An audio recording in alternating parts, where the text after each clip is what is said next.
जी नाजरीन, अस्सलाम वालेकुम। नाजरीन, इस्तांबुल में क्या हुआ? 3 दिन बल्कि 4 दिन, चौथे दिन एयरपोर्ट से दोनों डेलीगेट्स को किसने वापस किया और क्यों वापस किया, और किसने मिन्नत की कि यार इतना तो करे ना कि कुछ ना कुछ तो यहाँ से हाथ लेके चले जाना है। और 3 दिन जो दोनों डेलीगेट्स थे उनके दरमियान क्या हो रहा था, किन उमूर पे जो है इख्तिलाफात थे, किन उमूर पे जो है उनके दरमियान जो है इत्तेफाक राय था, और स्पॉयलर्स कौन थे, कौन इन मुज़ाकरात को नाकाम बनाने की कोशिश कर रहे हैं। और फिर आखिर में यही कहूँगा कि ऑप्शन क्या है पाकिस्तान के पास और क्या ऑप्शन है, और तालिबान रिजीम के पास क्या ऑप्शन है। और आखिर में बल्कि डेफिनेटली यही उसकी कंटिन्यूएशन में यही बात होगी कि ये डेलीगेट्स जो है ये किसी नतीजे पे पहुंचने में नाकाम क्यों हुए, और क्या टीटीपी एक मजबूत, इतना मजबूत एक तंजीम है कि अब तालिबान के लिए उनके ख़िलाफ़ एक्शन लेना या पाकिस्तान के लिए अकेले उनको हैंडल करना, ये दोनों के लिए तकरीबन नामुमकिन हो चुका है। और यही वजह है कि एक बाल एक के कोर्ट में फेंक रहा है और दूसरा दूसरे के कोर्ट में फेंक रहा है। इसी हफ्ते हफ्ते के रोज़ यानी सैटरडे जब मुज़ाकरात का आगाज़ हुआ तो एक अच्छे माहौल में हुआ। दोनों साइड से इजहार किया गया कि इस मसले के हल के लिए हमें किसी न किसी नतीजे पे ज़रूर पहुंचना है। उसी दिन तकरीबन 9 घंटे मुसलसल मुज़ाकरात होते रहे। इस दौरान अफ़गानिस्तान की जो टीम है वो काबुल, कंदहार और खोस्त के साथ राब्ते में रहा, और लग ऐसा रहा था कि कहीं ना कहीं जब ब्रेक डाउन हो जाती तो आगे चल के मसाइल हल की तरफ चल निकले थे। फिर इतवार के रोज़ भी माहौल बड़ा अच्छा था, लेकिन आखिर में और उस दिन कहा जा रहा है कि तकरीबन रात देर तक, यानी कहते हैं सुबह 2 बजे तक जो है इतवार को के दिन जो है ना, मतलब है कि सैटरडे मंडे सुबह 2 बजे तक मुज़ाकरात जारी रहे। और इस पे इत्तेफाक हुआ कि कल फाइनल हम जो है फाइनल राउंड में चीज़ों को हम वाइंड अप करेंगे। लेकिन वो कौन सी चीज़ें हैं, मतलब है कि इत्तलात के हवाले से ये बात हो रही थी कि अफ़गान तालिबान और पाकिस्तान दोनों इस पे मुत्तफ़िक थे कि पाकिस्तान की सरज़मीन अफ़गानिस्तान के ख़िलाफ़ और अफ़गानिस्तान की सरज़मीन पाकिस्तान के ख़िलाफ़ इस्तेमाल नहीं होगी। ये एक बड़ी बात थी। इत्तलात के हवाले से, इंटेलिजेंस शेयरिंग के हवाले से, बल्कि बॉर्डर के साथ जो इंटेलिजेंस है, नेटवर्क से, उसको बढ़ाने के हवाले से भी बातचीत होती रही। लेकिन आखिर में जो बात थी वो मैकेनिज़्म के हवाले के हवाले से थी। पाकिस्तान का मौक़िफ़ ये है कि टीटीपी को किसी भी सूरत वो अफ़गानिस्तान में बर्दाश्त नहीं कर सकते अफ़गान तालिबान की सरपरस्ती में। अफ़गान तालिबान का मौक़िफ़ ये है, और मेरे ख़्याल में उनका मौक़िफ़ इसी बेस पे भी है कि वो समझते हैं कि टीटीपी जो है it's now part of the Afghan Taliban जो इस्टेब्लिशमेंट है या जो रिजीम है उसका हिस्सा। स्पेशली अफ़गान तालिबान जो लीडरशिप है उनको भी एक चीज़ की रियलाइजेशन है कि तालिबान की जो फुट सोल्जर्स है, मतलब है कि जो नीचे लेवल के जो उनके जो सोल्जर्स है या जिसको अस्कर कहते हैं, वो टीटीपी के साथ मिले हुए हैं और टीटीपी के साथ बिल्कुल वो मर्ज हो चुके हैं। तो उनके लिए ये बहुत मुश्किल है कि इस वक्त वो टीटीपी यानी तहरीक तालिबान पाकिस्तान के ख़िलाफ़ कोई एक्शन लें। एक स्टेज पे तो ऐसा भी हुआ कि जब रिटन एग्रीमेंट पे आ गए कि जी चलो जिन चीज़ों पे हम एग्री कर गए हैं इसको इन राइटिंग में कर देते हैं, तो कंदहार से खबर आई कि आप कर सकते हैं, मतलब यह है कि आप इन राइटिंग लिखत पढ़त करके हो सकता है। लेकिन काबुल की तरफ से जो ज़राए है वो यही कह रहे हैं कि काबुल की तरफ से कहा गया कि नहीं, होल्ड ऑन, इसमें अमेरिका को इन करना है।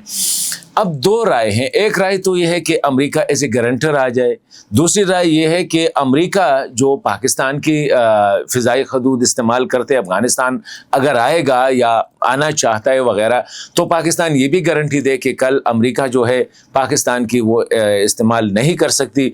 तो इसी हवाले से भी बातें हो रही थी, और यहाँ पे जो है ना ब्रेक डाउन आ गई कि उन लोगों ने अमेरिका को एंटर किया और यहाँ पाकिस्तान सोल गारंटी मांग रहा था कि पाकिस्तान स्पेसिफिक जो है टीटीपी को रोका जाए।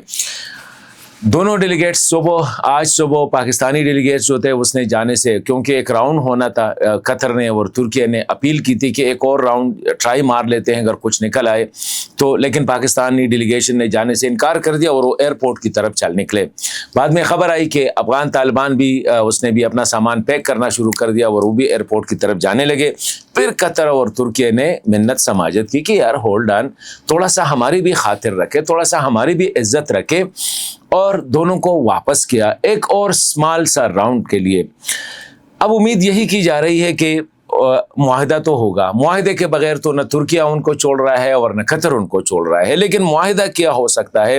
معاہدہ وہی ہو سکتا ہے جو قطر میں لیڈرشپ نے کی, جہاں پہ وزیر دفاع خواجہ آصف صاحب اور وزیر دفاع یعقوب عمری صاحب دونوں کے درمیان جو انڈرسٹینڈنگ ہوئی ہے اس کو جو ہے آگے لے کے جانا ہے کہ سیز فائر جو ہے یہ انٹیکٹ رہے, مطلب ہے کہ جنگ بندی انٹیکٹ رہے, کوئی بھی جو ہے حملہ پاکستان بھی نہیں کرے گا اور افغان طالبان بھی نہیں کریں گے. اس پہ میکینزم کے حوالے سے بات یہ کی گئی کہ جی نیکسٹ ڈیٹ رکھتے ہیں. مطلب یہ ہے کہ یہ ڈپلومیسی کا ایک یہ بھی ہے کہ یار آج ہماری ملاقات جو ہے یا ہماری بات چیت انکنکلوسیو رہی, ہم کسی نتیجے پہ نہ پہنچے, لیٹس میٹ اگین. یہ ایک ڈپلومیٹک وہ ہوتا ہے کہ بریک ڈاؤن سے سچویشن کو جو ہے مطلب اپنے سٹیٹس کو رکھنا ہوتا ہے. وہ سٹیٹس کو جو اس وقت جو سٹیٹس کو ہے اس کو مینٹین رکھنے کے لیے اس پہ ایگریمنٹ ہوئی ہے کہ نیکسٹ ڈیٹ دیں گے اور دوبارہ میکینزم کے حوالے سے ہم بات چیت جو ہے شروع کریں گے کہ کیا میکینزم ہونی چاہیے, کس طرح ٹی ٹی پی کو کنٹرول کیا جا سکتا ہے. اور اسی حوالے سے دونوں انٹرلاکٹرز جو ہے میڈیٹرز یا جو فیسیلیٹیٹرز ہے قطر اور ترکیہ, وہ ایک آنیسٹ کوشش کر رہے ہیں, مطلب اخلاص سے لگے ہوئے ہیں کہ دونوں کے درمیان جو ہے یہ کوئی نہ کوئی معاہدہ ہو پائے.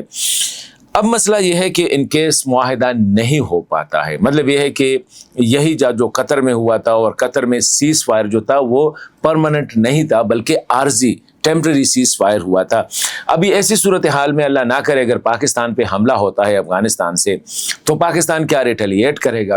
اور جو کابل سے جو خبریں آ رہی ہے کہ وہاں پہ ٹی ٹی پی اور ٹی ٹی اے کے درمیان ایک کوآرڈینیشن اس وقت اسٹیبلش ہو رہی ہے, کیونکہ ٹی ٹی پی کو بھی یہ بالکل ان کی سمجھ میں آ رہی ہے کہ جتنا پریشر ان پہ ڈالا جا رہا ہے وہ ٹی ٹی پی کی وجہ سے ڈالا جا رہا ہے, تو وہ بھی اپنا weight definitely T T A کے اس میں ڈالیں گے. پاکستان اگر حملہ کرتا ہے تو وہاں سے جو خبریں آ رہی ہے کہ ہم اسلام آباد پہ, ہم پشاور پہ یا کوئٹہ پہ حملہ کریں گے, اگر پاکستان نے حملہ کیا تو اس کے لیے ان کے پاس کیا ریسورسز یا ذرائع کیا ہوں, کیا وہ ٹی ٹی پی کے ایسٹس کو یوز کریں گے یا اپنے جو ایسٹس ہے اس کو یوز کریں گے, ایئر ایسٹس یوز کریں گے یا گراؤنڈ ایسٹس یوز کریں گے, یا ان کے پاس جو ٹی ٹی پی اور ٹی ٹی اے کے شکل میں جو لوگ پاکستان میں پہلے سے ہیں, یہ بھی ایک حقیقت ہے, ان کو یوز کریں گے. تو اس وقت سچویشن بالکل میں سمجھتا ہوں کہ پاکستان اور افغان طالبان جو ایک کیچ 22 سچویشن میں گرے ہوئے ہیں. پاکستان کو ایک چیز ریئلائز کرنی پڑے گی کہ اس وقت وہ ایک ریاست کے ساتھ بات نہیں کر رہے ہیں بلکہ ایک ایسے گروپ کے ساتھ بات کر رہے ہیں کہ وہ بات چیت پہ یقین بھی نہیں رکھتے, وہ اپنے لوگوں کے ساتھ بات چیت نہیں کرتے, اپنے مخالفین کے ساتھ وہ مذاکرات پہ یقین نہیں رکھتے, کسی دوسرے کے ساتھ جو ہے وہ مذاکرات, تو پاکستان کے ساتھ چلو پھر بھی وہ بیٹھ گئے. تو ایک ایسے گروپ سے پاکستان کا سامنا ہے. تو میں اکثر جو کہتا ہوں کہ جو اٹیک سے میرے خیال میں اس سے مسئلہ حل نہیں ہوگا, کوئی نہ کوئی راستہ نکال. اس وقت دونوں بند گلی میں جو ہے پھنسے ہوئے, پاکستان بھی بند گلی میں ہے اور افغان طالبان بھی بند گلی میں ہے. اس سے نکلنے کے لیے کوئی out of the box solution ہم نے ڈھونڈنے پڑیں گے. پاکستان نے ریڈ لائن ڈرا کیے ہیں, اب ریڈ لائن کو ری ڈرا کرنا پڑے گا یا ری ڈرا کیا جا سکتا ہے. طالبان کے اپنے محدود ان کی جو سوچ ہے یا ان کی جو طاقت ہے یا ان کی جو کیپیسٹی ہے اس کے مطابق اس سے بیانڈ وہ جا سکتے ہیں یا نہیں جا سکتے. ہمارے جو دوست ممالک ہیں وہ کیا کردار ادا کر سکتے ہیں, یہ بہت ساری چیزیں ہیں. لیکن ترکیہ کے مذاکرات پھر بھی میں کہتا ہوں on a positive note to end it کہ ایٹ لیسٹ 3 دن تک وہ مذاکرات کرتے رہے. And we shall be thankful to Turkey and Qatar کہ ان لوگوں نے انگیج رکھا اور آج تک جو ہے چوتھے دن بھی انگیج رکھا. اور یہ بھی اچھی ہے کہ آخر میں کم از کم اتنا ایک سٹیٹمنٹ تو آ جائے کہ ہم اس پہ ایگری کر گئے کہ میکینزم کے حوالے سے دہشت گردوں کو کس طرح روکنا ہے, افغانستان کی سرزمین کو کس طرح ڈینائی کرنا ہے کہ کوئی کسی اور کے خلاف یوز کرے. ایسے میکینزم کو ڈرا کرنے کے لیے مذاکرات کا یہ سلسلہ جو ہے یہ ہم جاری رکھیں گے. میرے خیال میں یہ بھی کافی ہوگا.